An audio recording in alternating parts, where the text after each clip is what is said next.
Okay, guys, we have a rather serious issue going on here. Our toilet is leaking, and it's not the typical wax ring problem. So anyway, our toilet was leaking, and we had the plumber come in yesterday, and he noticed that the flange was cracked, the plastic flange, since my dad put that flange in back in 1985, and it's cracked. And so the plumber removed the wax ring and put a stainless steel flange over the old flange, and he said that would probably solve the problem. And now the toilet's leaking even more after the plumber fixed it. So my parents think that it must be the toilet itself. There might be like a crack at the base, since this toilet has actually been sitting for about 5 years in the garage, being subjected to the huge freeze-thaw cycles we have here in Michigan.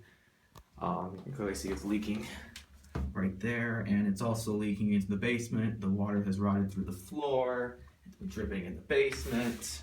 I mean, I don't see any cracks in the toilet. I don't know. We're gonna probably have to get a new toilet. Of course, I mean, I want it to be vintage, but my parents are like, no, we're not getting a vintage toilet. They consume too much water.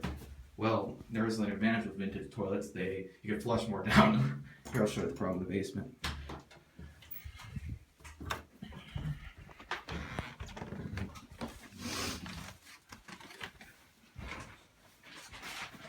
So, Yeah, I'm not gonna move while you're trying to do this. set the light on. Right. Here's the problem. It's leaking even more. You see that brown water down there. You can see the floor is rotting away. Yeah, I mean, we'll have to get a new toilet. I don't know, and if the problem still continues to happen even after we get a new toilet and new wax ring flange. I mean, my dad installed this piping 35 years ago to replace the old cast iron. So, yep. I hope this problem gets fixed.